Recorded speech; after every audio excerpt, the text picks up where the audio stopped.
3 go. नमस्कार। जलजला खबर एवं राष्ट्रिय मिडिया मार्फत एकैसाथ प्रसारण भइरहेको तपाईहरुको आफ्नै कार्यक्रम स्थानीय विशेषमा तपाईहरुलाई हार्दिक स्वागत गर्न चाहन्छु। म नीलम ओली। दर्शक, हामीले यस कार्यक्रममा नेपालभरिका विभिन्न क्षेत्रका समसामयिक विषयवस्तुहरू प्रस्तुत गर्दै आइरहेका छौं र आज भने हामीले यस कार्यक्रमलाई लकडाउन पछि व्यावसायिक क्षेत्रमा परेको असरको बारेमा कुराकानी गर्दैछौं र आज यस कार्यक्रममा हामीले लुम्बिनी अञ्चलकै लगातार 3 पटक उत्कृष्ट करदाताको रूपमा परिचित एवं नेपाल उद्योग वाणिज्य महासंघका केन्द्रीय सदस्य भीमबहादुर थापा भरतसँग कुराकानी गर्दैछौँ। यदि तपाईँ यो कार्यक्रम हेरिरहनु भएको छ भने तपाईको कुनै प्रश्न, जिज्ञासा अथवा कुनै समस्या भए कमेन्ट मार्फत आफ्ना कुरा राख्न सक्नुहुनेछ र तपाईको प्रश्नको प्रत्यक्ष जवाफ दिनको लागि नेपाल उद्योग वाणिज्य महासंघका केन्द्रीय सदस्य एवं लुम्बिनी अञ्चलकै लगातार 3 पटक उत्कृष्ट करदाताको रूपमा आफ्नो नाम परिचित गराउन सफल भइसक्नुभएका भीमबहादुर थापा भरत हाम्रो यस कार्यक्रमका अतिथि हुनुहुन्छ। सर्वप्रथम म उहाँलाई कार्यक्रममा स्वागत गर्न चाहन्छु। स्वागत छ भरत तपाईँलाई कार्यक्रममा। धन्यवाद। तपाईँ उत्कृष्ट करदाताको रूपमा परिचित हुनुहुन्छ। सर्वप्रथम कर भनेको के हो एउटा सामान्य नागरिकले बताइदिनुहोस्। अब यस्तो छ, तपाईको हामीले व्यवसाय गर्दाखेरि व्यवसाय गरेर व्यवसायमा आफ्नो सबै खर्च कटाएर जुन नाफा हुन्छ त्यो नाफाबाट चाहिँ नेपाल सरकारले निर्धारण गरेको हामीले राज्यलाई बुझाउनलाई चाहिँ कर भनिन्छ। त्यो नाफाबाट चाहिँ तिरिन्छ। अनि यो बुझाउँदा फाइदा अथवा बेफाइदा, नबुझाउँदा फाइदा अथवा बेफाइदा होइन। तपाईको नबुझाउँदा फाइदा बेफाइदा भन्ने नै होइन, किनभने हामीले व्यवसायमा नाफा गरिसकेपछि हामीले चाहिँ राज्यलाई कर तिर्नु पर्ने हुन्छ। त्यसका पनि दायरा हुन्छन् होइन। अब हामीले वर्षभरि काम गरिसकेपछि त्यसको चाहिँ लेखा हुन्छ, अडिट गरिन्छ र अडिट गरिसकेपछि तपाईँको भएको नाफामा सबै तपाईँको खर्च कटाएर र नाफा भइसकेपछि मात्रै हामीले राज्यलाई कर तिर्छौँ। यो चाहिँ हामीले कर तिर्ने चाहिँ बानी बसाल्नुपर्छ। म त सबैलाई यही भन्न चाहन्छु। अनि कर छली गर्ने प्रवृत्ति पनि छ, यो कुरा तपाईले कसरी लिनुहुन्छ? अब यस्तो छ, तपाईँको यसमा दुईटै कुराहरू छ। तपाईँको सबैभन्दा पहिला त राज्यले एउटा साना व्यवसायलाई पनि कर तिर्नको लागि प्रोत्साहित गर्नुपर्छ। अहिले यहाँ तपाईँको मैले एउटा तपाईँको उदाहरण दिउँ भने हामीले कर त राज्यलाई तिर्छौँ होइन, तर कर तिर्दै गर्दाखेरि राज्यबाट चाहिँ सुविधा के छ भन्ने केही पनि छैन। हाम्रो यो देशमा चाहिँ सुविधा केही छैन। म तपाईँलाई उदाहरण दिन चाहन्छु। मैले तपाईँको चाहिँ मानौँ एउटा उदाहरण, वार्षिक 10 लाख म ट्याक्स तिरेँ भने भोलि म 1 वर्ष 2 वर्ष 3 वर्ष अथवा 10 वर्ष रेगुलर तिरेँ होइन, तर 11औं वर्षमा गएर म चाहिँ दिवालिया भयो भने राज्यले केही पनि हेर्न सक्दैन। त्यो चाहिँ गलत। त्यस्तोलाई चाहिँ राज्यले खोज्नुपर्छ होइन। र तपाईँको एउटा सानो पानको पसल पनि तपाईँको खोल्दाखेरि किन्नुहोस्, उसले चाहिँ सबैभन्दा पहिला म चाहिँ नेपाल सरकारको नियमभित्र छिर्छु, म चाहिँ करको दायरामा पर्नुपर्छ, मैले चाहिँ थोरै भए पनि चाहिँ कमाएँ भने कर तिर्नुपर्छ भन्ने कन्सेप्ट चाहिँ राज्यले चाहिँ दिनुपर्छ। होइन भने तपाईँको राज्यबाट त्यस्तो कुनै पनि सेवा सुविधा कहीँ न कहीँ हुनुपर्छ। तपाईँको चाहिँ पैसै फिर्ता भन्ने हुँदैन। तपाईँको लोनका कुराहरू हुनसक्ला, तपाईँको स्वास्थ्यका कुराहरू हुनसक्ला, इन्सुरेन्सका कुराहरू हुनसक्ला, सम्मानको कुराहरू हुनसक्ला। म तपाईँलाई फेरि अर्को उदाहरण दिन्छु। तपाईँको देशका ठुल्ठुला तपाईँको व्यवसायहरू हुन्छ जसले तपाईँको चाहिँ करोड रुपियाँ ट्याक्स तिर्नुहुन्छ होइन, उहाँहरूको कुनै भ्यालु नै हुँदैन, केही भ्यालु हुँदैन। तपाईँको उहाँलाई न तपाईँको चाहिँ भोलि हस्पिटलमा जाँदाखेरि तपाईँको चाहिँ सम्मानको कुरो हुन्छ, न तपाईँको एयरपोर्टमा जाँदाखेरि तपाईँको चाहिँ अतिथिगिरी हुन्छ नि, तपाईँको एयरपोर्टमा भिआइपीहरू बस्ने ठाउँ। तपाईँको चाहिँ धेरै कर तिर्ने करदातालाई तपाईँको चाहिँ एयरपोर्टमा भिआइपी कार्ड दिए भयो नि त होइन। तपाईँको छैन त। राज्यले कर तिर्ने मान्छेलाई काहीँ पनि सम्बोधन गरेको छैन भने मान्छेले किन प्रोत्साहित हुन्छ त? हुँदैन नि। बनाउन सकिन्छ, नीति बनाउन सकिन्छ। एउटा क्राइटेरिया बनाएर यति लाखसम्म कर तिर्नलाई यो सुविधा, यतिसम्म कर तिर्नलाई यो सुविधा भन्ने हुन्छ नि त, मान्छेलाई प्रोत्साहन हुन्छ नि त।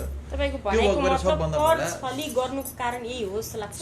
मान्छेले केही पनि छैन त, अनि के न राम्रो नीति छ, न तपाईँको चाहिँ सम्बोधन छ, न तपाईँको राज्यले हेर्छ, अनि मान्छेले किन प्रोत्साहित हुन्छ त? अनि तपाईँको चाहिँ भोलि राज्यको अनुगमन पनि राम्रो हुनु पऱ्यो नि होइन। तपाईँको चाहिँ कसले पसल खोल्यो, कसले कर तिरेछ, कसले तिरेको छैन भन्ने कुरो हुनु पऱ्यो नि त। त्यो किसिमको नीति बन्नुपर्छ। तपाईँको चाहिँ करको बारेमा शिक्षा पनि राम्रो हुनुपर्छ होइन।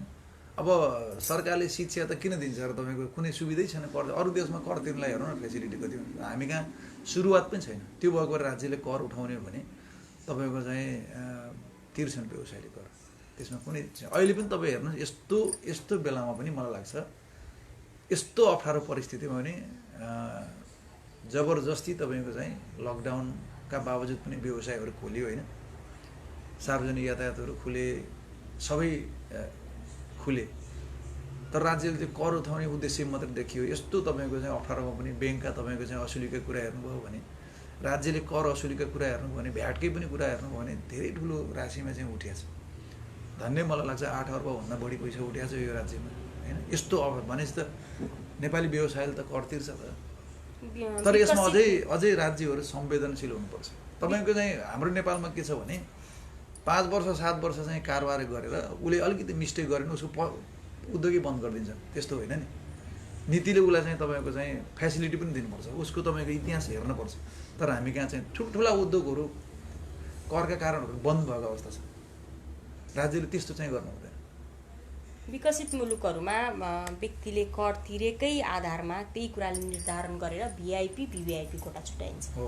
नेपालमा त्यस्तो केही पनि व्यवस्था केही पनि छैन। कहाँ छ नेपालमा? छैन, केही पनि छैन। तपाईँले कति जति कर तिर्नु भएको छ, यसमा तिर्नुहुन्छ?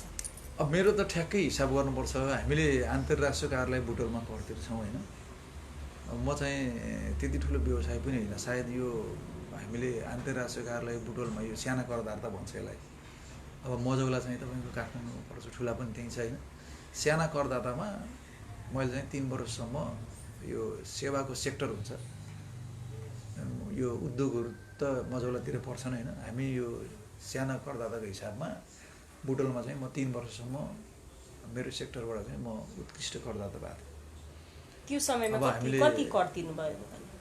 धन्नै तपाईँको चाहिँ जान्छ होला। मेरो फेरि थुप्रो फर्महरू छ, म एउटा फर्मबाट मात्रै सेलेक्सन भएको थिएँ। 2 चोटिसम्म तिरुपतिबाट, 1 चोटिसम्म स्वर्गद्वारीबाट भएको थिएँ होइन। अब हामी सबै जोड्यो भने मेरो धन्नै तपाईँको 1 करोड जति जान्छ होला वार्षिक, सबै जोड्यो भने। तर अब सेक्टर छ मेरो। अब पेट्रोल पम्प छ, इटाभट्टा छ, ट्रान्सपोर्ट कम्पनी छ, कन्स्ट्रक्सन कम्पनी छ होइन। अब हामीले ठ्याक्कै यति जान्छ भन्ने चाहिँ हुँदैन, कहिले कम हुन्छ कहिले बेसी हुन्छ, जान्छ। 3 पटकसम्म उत्कृष्ट करदाताको रूपमा आफ्नो नाम सूचित गराउन सफल भइसक्नु भएको छ। तपाईँले पनि केही पाउनु भएन सरकारबाट? अब त हाम्रो त पाउने आशा भन्दा पनि सरकारले सिस्टम बनाउनु पर्छ, नीति बनाउनु पर्छ। तपाईँको सबै कर तिर्ने व्यवसायको चाहिँ अपेक्षा हुन्छ राज्यबाट। हामीले कर तिरे बापत चाहिँ तपाईँको चाहिँ राज्यले सम्पादन गर्नुपर्छ भन्ने अपेक्षा हुन्छ होइन। मैले अघि भने नि, एउटा पसल खोल्दाखेरि म चाहिँ करको दायरामा छिर्नुपर्छ भन्ने सिस्टम हुन्छ। किन राज्यले नीति बनायो भने मान्छे जाने हो। यहाँ त कर तिरेको र नतिरेको केही मतलबै हुँदैन। एउटा मान्छेले कर तिरिरहेछ, अर्को मान्छेले कर नतिरी व्यवसाय गर्छ, त्यसको पनि अनुगमन छैन भनेपछि त मान्छे त निरुत्साहित हुन्छ नि त। समस्या त छ नि त, गाह्रो छ। दर्शकबिन, तपाईँहरू अहिले जलजला खबर एवं राष्ट्रिय मिडिया मार्फत एकैसाथ प्रसारण भइरहेको तपाईँहरूको आफ्नै कार्यक्रम स्थानीय विशेष हेरिरहनु भएको छ। हामीले आज यस कार्यक्रममा कर तिर्दा नतिर्दा फाइदा बेफाइदा के, अथवा व्यवसायमा लकडाउनको प्रभाव कस्तो परिरहेको छ भन्ने विषयलाई मुख्य टपिक बनाएर आज हामी यस कार्यक्रममा कुराकानी गर्दैछौँ। र नेपाल उद्योग वाणिज्य महासङ्घका केन्द्रीय सदस्य एवं लुम्बिनी अञ्चलमा लगातार 3 पटक उत्कृष्ट करदाताको रूपमा आफ्नो नाम सूचित गराउन सफल भीमबहादुर थापा भरतसँग हामी यस कार्यक्रममा कुराकानी गर्दैछौँ। म फेरि पनि उहाँसँगको कुराकानीको क्रमलाई जोड्न चाहन्छु। 5 महिना जति लकडाउन भयो, फेरि केही समय खुल्यो, फेरि पनि लकडाउन हुने सम्भावना छ। उद्योग अथवा व्यवसायी क्षेत्रको भविष्य के देख्नु भएको छ तपाईँले? अब मैले त समग्र भन्दाखेरि एकदम भयावह स्थिति छ। राज्यले अहिले पनि धेरै तपाईँको चाहिँ क्राइटेरियाहरू तोकेर बन्द गरेको अवस्था छ होइन। तर ब्याङ्कले चाहिँ पैसा त छोडेन नि त, क्लोजिङमा त तिर्नु पऱ्यो होइन। राज्यले पनि कर छोडेर होइन भनेपछि तपाईँको व्यवसायको अवस्था एकदम भयावह छ। त्यति मात्र नभएर कति तपाईँको साना व्यवसायहरू त बन्दै भएर तपाईँको चाहिँ अब भविष्य चाहिँ तपाईँको डामाडोल भएको अवस्था छ। मलाई त अब अचम्म के लाग्छ भने यत्रो लकडाउन भयो, राज्यले ट्याक्स पनि उठायो होइन, कुनै कुरा पनि तपाईँको व्यवसायको बारेमा सम्बोधन गरेको देखिँदैन। हामीले नेपाल उद्योग वाणिज्य महासङ्घलाई भनेका पनि छौँ, न तपाईँको ब्याजको मिनाएको कुरा छ, न तपाईँको ब्याज छुटको कुरा छ होइन। ब्याङ्कले नदेला त राज्यले सम्बोधन चाहिँ गर्नुपर्ने हो। 5 महिना लकडाउन हुँदाखेरि तपाईँको जहाँ हेर त्यही अवस्था नाजुक छ। अब घर भाडाको करारहरू पनि त्यस्तै छ। मलाई लाग्छ यही अवस्था रह्यो भने धेरै व्यवसायहरू पलायन हुने हो। त्यसै पनि हामी भारतीय बजारबाट तपाईँको चाहिँ गाह्रो छ। तपाईँको नेपालका तराईहरू खोला बोर्डर छन् होइन, भारतीय ठुलो बजारमा उत्पादन भएको चिज चाहिँ नेपालमा सस्तो मूल्यमा आउन सक्छ। यहाँको व्यवसायलाई प्रोत्साहन गर्न सकेन भने, राज्यले यस्तो लकडाउनको बेलामा पनि सम्बोधन गर्न सकेन भने धेरै व्यवसायहरू चाहिँ पलायन हुन्छन्। अब मेरै हिसाब गर्दा पनि म यत्रो कन्स्ट्रक्सन काम गर्छु, पेट्रोलियम व्यवसाय काम गर्छु, इटा भट्टा छ होइन, ट्रान्सपोर्ट कम्पनी काम गर्छु, ठप्प छ। तर हामीले ब्याज तिर्नुपर्ने हुन्छ होइन। अब तपाईँको चाहिँ ब्याज तिर्ने डेट चाहिँ दिएको छ, तर ब्याङ्कले त मान्दैन। अनि राज्यले ब्याज तिर्ने डेट थप्यो, तर तपाईँको चाहिँ ब्याङ्कले त भोलि मान्दैन कुनै हालतमा। त्यो भएको भएर राज्यले यस्ता कुराहरूमा चाहिँ ख्याल गर्नुपर्छ। एकदम नाजुक अवस्थामा छ। अझै तपाईँको लकडाउन अब हुने अवस्था आयो भने त यही हुन्छ भनेर भन्न सक्ने अवस्था छैन। कति मान्छे कति व्यवसायको त सुसाइड हुने अवस्था छ। तर राज्यले यसलाई एकदम ख्याल गर्नुपर्छ। आखिरी तपाईँको अन्तिममा हेर्नुपर्ने राज्यले होइन, राज्यले साना साना व्यवसायसम्म चाहिँ आफ्नो पहुँच पुर्याउनुपर्छ यो बेलामा। त्यसमा चाहिँ राज्य चुकिया छ। 5 महिना लकडाउन भयो, हजुर, बिचमा कर उठाउनको लागि खोलिएको भनेर तपाईँ आफैले भन्नुभयो। कहाँबाट तिर्ने? व्यापार व्यवसाय सबै ठप्प छ। तपाईँको कहाँबाट तिर्ने भन्ने कुरै भएन कि, तपाईँको राज्यले तिरो भनिसकेपछि मान्छे त आत्तिन्छ नि त। अब यहाँ त कस्तो छ भने अब तिर्न सक्नेले तिर्छ, तिर्न नसक्ने मान्छे ब्ल्याकलिस्ट हुन्छ र भोलि उस्ती परे उलालर थुन्छन्।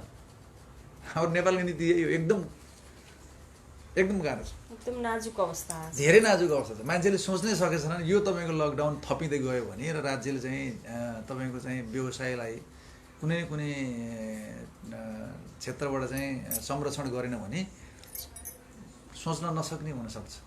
यहाँ तपाईँको कोरोनाको त कुरा छ होइन, तपाईँको अर्को कोरोनाभन्दा खतरनाक स्थिति आउँछ र तपाईँको चाहिँ व्यवसायहरू धाराशायी भयो भने तपाईँको राज्य पनि तपाईँको चाहिँ अटोमेटिक धाराशायी हुन्छ। हामीले तिरेको करले राज्य चल्ने,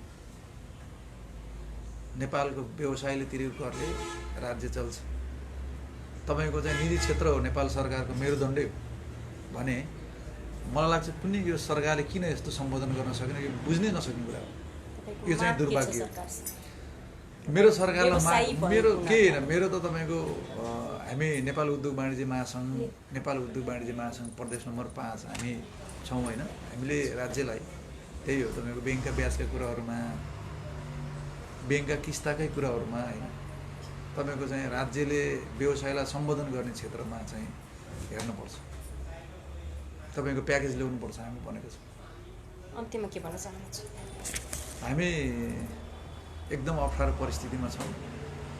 त्यसै पनि हामी तपाईँको भारतीय बजारसँग चाहिँ हामी अप्ठ्यारो परिस्थितिमा, किनभने ठुल्ठुलो तपाईँको चाहिँ परिणाममा उत्पादन हुन्छ भारतमा होइन।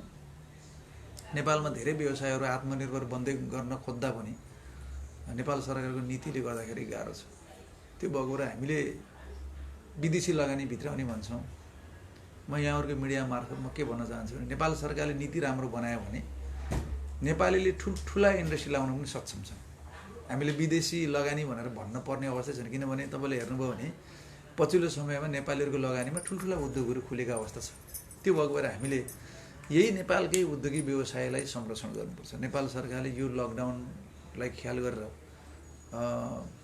छलफल गरेर यथाशीघ्र तपाईँको चाहिँ उद्योगी व्यवसायलाई, ठुला उद्योगदेखि साना व्यवसायसम्मलाई सम्बोधन हुने गरी तपाईँको चाहिँ प्याकेज ल्याउनुपर्छ होइन।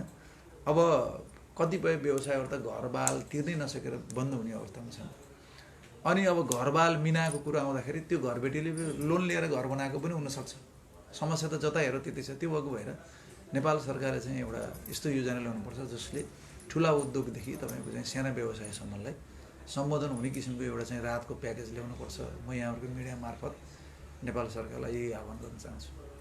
तपाईँलाई समय र सूचनाको लागि धेरै धेरै धन्यवाद। एकदम सफल कार्यकालको शुभकामना। धन्यवाद।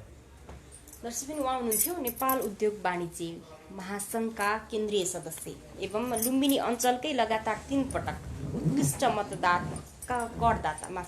उत्कृष्ट करदाताको रूपमा आफ्नो नाम परिचित गराउन सफल भीमबहादुर थापा भरत। उहाँसँग हामीले कुराकानी गऱ्यौँ। तपाईँलाई आजको कार्यक्रम कस्तो लाग्यो कमेन्ट मार्फत आफ्नो प्रतिक्रिया राख्न नबिर्सिनुहोला र अरू पनि यस्तै कार्यक्रमको लागि हाम्रो जलवेला खबर एवं राष्ट्रिय मिडियाको फेसबुक पेजलाई लाइक गर्नुहोस्, फलो गर्नुहोस् र हाम्रो युट्युब च्यानल जलवेला खबर टिभीलाई सब्सक्राइब गर्नुहोस् भन्न चाहन्छु। मलाई पनि आज्ञा दिनुहोस्। स्वस्थ रहनुहोस्, मस्त रहनुहोस्, व्यस्त रहनुहोस्। कोरोना नामक भाइरसदेखि त्रसित होइन, सजग रहनुहोस्, सतर्क रहनुहोस्। साथसाथै जलजला खबर र राष्ट्रिय मिडियाले माया गर्नुहोस्। हामीसँगै जोडिएर रहनुहोला। शुभ दिन। नमस्कार।